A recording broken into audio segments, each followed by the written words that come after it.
여호수아 18장. 이스라엘 자손의 온 회중이 실로에 모여서 거기에 회막을 세웠으며 그 땅은 그들 앞에서 돌아와 정복되었더라. 그러나 이스라엘 자손 중에 그 기업의 분배를 받지 못한 자가 아직도 7지파라. 여호수아가 이스라엘 자손에게 이르되 너희가 너희 조상의 하나님 여호와께서 너희에게 주신 땅을 점령하러 가기를 어느 때까지 지체하겠느냐.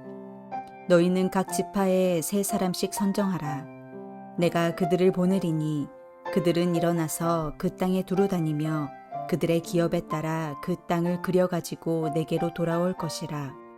그들이 그 땅을 7부분으로 나누되 유다는 남쪽 자기 지역에 있고 요셉의 족속은 북쪽에 있는 그들의 지역에 있으니 그 땅을 7부분으로 그려서 이곳 내게로 가져오라. 그러면 내가 여기서 너희를 위하여 우리 하나님 여호와 앞에서 제비를 뽑으리라.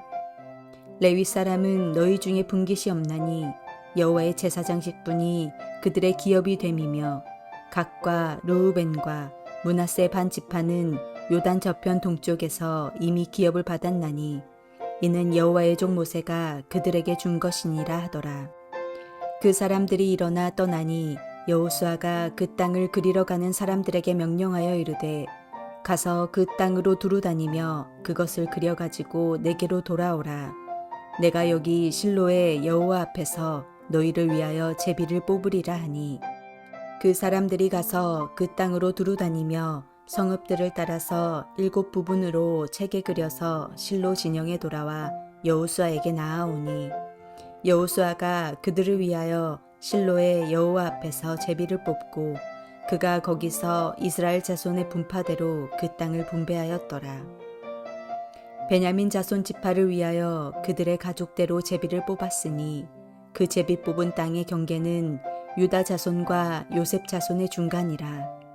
그들의 북방 경계는 요단에서부터 여리고 북쪽으로 올라가서 서쪽 산지를 넘어서 또 올라가서 베다웬 황무지에 이르며 또 그 경계가 거기서부터 루스로 나아가서 루스 남쪽에 이르나니 루스는 곧 베델이며 또 그 경계가 아다롯 앗달로 내려가서 아래 베토론 남쪽 산 곁으로 지나고 베토론 앞 남쪽 산에서부터 서쪽으로 돌아 남쪽으로 향하여 유다 자손의 성읍 기럇 바알 곧 기럇 여아림에 이르러 끝이 되나니 이는 서쪽 경계며 남쪽 경계는 기럇 여아림 끝에서부터 서쪽으로 나아가 넵도와 물 근원에 이르고 르바임 골짜기 북쪽 흰놈의 아들 골짜기 앞에 있는 산 끝으로 내려가고 또 흰놈의 골짜기로 내려가서 여부스 남쪽에 이르러 엔 로겔로 내려가고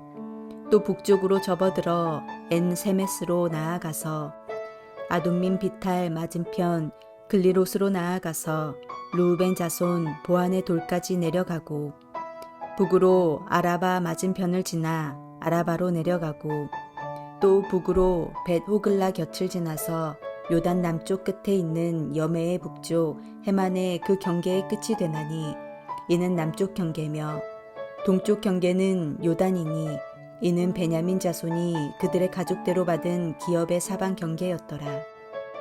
베냐민 자손의 지파가 그들의 가족대로 받은 성읍들은 여리고와 벳 호글라와 에멕 그시스와 벳 아라바와 스마라임과 베델과 아임과 바라와 오브라와 그발 암모니와 오브니와 게바이니 12성읍과 또 그 마을들이며 기브온과 라마와 부에롯과 미스베와 그비라와 모사와 레겜과 이르부엘과 다랄라와 셀라와 엘렙과 여부스 곧 예루살렘과 기브앗과 기랴시니 14성읍이요 또 그 마을들이라.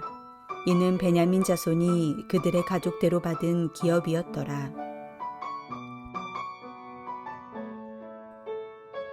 여호수아 18장에서 19장은 7지파의 땅 분배에 관한 이야기입니다. 수가 많았던 5지파는 요단 동편의 갓, 르우벤, 므낫세 반 지파와 요단 서편의 유다, 에브라임, 므낫세 반 지파는 이미 기업을 소유하였습니다. 이제 남은 7지파의 기업이 분배됩니다. 이스라엘 백성들이 가나안 땅을 향해 진군하면서 정치, 경제, 문화의 중심지는 이제 길갈에서 실로로 옮겨졌습니다. 온 이스라엘 백성이 실로에 모여 회막을 세웠습니다. 지금까지 이스라엘이 모였던 중심지역은 여리고 근처에 있던 길갈이었습니다. 이제 중심지는 여리고에서 북서쪽으로 24km 정도 떨어져 있는 실로로 옮겨졌게 됐고 거기에 회막이 세워집니다. 실로는 에브라임 영토에 속한 곳으로 사무엘과 다윗 시대까지 이스라엘 신앙의 중심 역할을 하게 되는 도시가 됩니다. 이는 하나님께서 자기 이름을 두시기 위한 한 장소를 택하실 것이고 이스라엘은 그곳에서 하나님만을 예배하고 섬겨야 한다는 신명기 12장 말씀의 성취입니다. 또한 레위기 26장 11에서 12절에서 내가 내 성막을 너희에게 세우리니 내 마음이 너희를 싫어하지 아니할 것이며 나는 너희 중에 행하여 너희의 하나님이 되고 너희는 내 백성이 될 것이라는 말씀의 성취이기도 합니다. 오늘 본문은 이스라엘의 모든 백성이 실로에 모였다고 기록하고 있습니다. 이스라엘 백성들이 가나안 땅의 정복과 분배를 어떻게 할 것인지를 의논하기 위해 모인 것입니다. 왜냐하면 아직도 가나안 땅을 분배받지 못한 7지파가 남았기 때문입니다. 요단강 동쪽에서 땅을 기업으로 분배받은 2지파 반은 르우벤 지파와 갓 지파와 므낫세 반 지파였습니다. 7절에 갓과 르우벤과 므낫세 반 지파는 요단 저편 동편에서 이미 기업을 받았나니 이는 여호와의 종 모세가 그들에게 준 것이니라 라고 기록하고 있습니다. 모세가 살았을 때 이미 2지파 반에게는 요단강 동쪽이 분배되었던 것입니다. 그리고 요단강 서편에서도 이미 2지파 반이 땅을 기업으로 분배받았습니다. 여호수아 15장에서 유다 지파는 중가나안의 중부 지역에 비옥하고 넓은 땅을 차지했습니다. 그리고 16장에서 에브라임 지파가 기업을 분배받았고 17장에서 므낫세와 남은 반 지파가 땅을 기업으로 받았습니다. 하나님께서 이스라엘과 함께 하시고 복을 주셔서 이스라엘은 가나안 땅을 정복하였습니다. 하지만 아직 7지파나 기업을 분배받지 못했습니다. 그 이유는 백성들이 그들의 열조 하나님 여호와께서 주신 땅을 취하러 가기를 지체하고 있었기 때문입니다. 그들의 조상들의 하나님 곧 아브라함과 이삭과 야곱의 하나님이심을 상기시키신 것은 백성들에게 하나님의 언약을 상기시키기 위한 것입니다. 신실하신 언약의 하나님을 신뢰하고 의지하여 하나님께서 허락하신 땅을 향해 지체하지 말고 나아가라는 것입니다. 지도자인 여호수아는 말로만 격려하지 않습니다. 그 일이 실행되도록 구체적인 계획과 방법을 제시합니다. 여호수아는 2가지 명령을 내립니다. 첫째로 3절에 여호수아가 이스라엘 민족에게 이르되 너희가 너희 열조의 하나님 여호와께서 너희에게 주신 땅을 취하러 가기를 어느 때까지 지체하겠느냐 라고 말씀합니다. 첫째 명령은 지체하지 말고 가나안 땅에 올라가서 그것을 취하라는 것입니다. 여호수아는 남은 7지파의 3명을 선정하여 이미 두루 땅을 두루 다니며 지도를 그려오도록 하였습니다. 5절에서 7절에 이미 분배된 지파의 기업을 분명하게 언급하고 있습니다. 2번째 명령은 남은 가나안 땅을 7부분으로 나누어 그림을 가져오라고 한 것입니다. 여기서 그림은 구체적인 그곳의 지도들을 말합니다. 하나님께서 이미 주셨음에도 불구하고 아직 얻지 못한 지파가 있기에 여호수아는 지도자들을 불러 다음과 같이 책망합니다. 너희가 너희 조상의 하나님 여호와께서 너희에게 주신 땅을 점령하러 가기를 어느 때까지 지체하겠느냐 라고 따끔하게 책망합니다. 그리고 명령합니다. 너희는 각 지파에 3사람씩 선정하라. 내가 그들을 보내리니 그들은 일어나서 그 땅에 두루 다니며 그들의 기업을 따라 그 땅을 그려가지고 내게 돌아올 것이라. 아직도 차지하지 못한 땅인데 그것을 7부분으로 나누어 그려오라고 하고 있습니다. 여호수아는 왜 지도자들에게 이러한 명령을 하였습니까? 여기에는 중요한 의미가 있습니다. 특히 여호수아가 18장에서 4번이나 그림을 그리라는 단어를 반복하여 말씀하고 있습니다. 4절과 6절 그리고 8절과 9절에 그리라는 단어가 반복됩니다. 하나님께서는 우리에게 복을 주시기 전에 먼저 그림을 그리게 하십니다. 그리고 그림을 그린 대로 주셨습니다. 이제 하나님은 우리에게 꿈을 그리라고 하십니다. 우리에게 허락하실 그 약속의 그림을 그리라고 말씀하십니다. 우리의 삶에 하나님의 은혜의 역사가 이루어지는 그림을 그릴 수 있을 때 우리는 그 그림의 능력과 은혜를 얻고 누릴 수 있습니다. 교회의 수준은 성도 이상이 될 수 없으며 교회의 크기는 성도가 품는 비전 이상으로 커질 수 없습니다.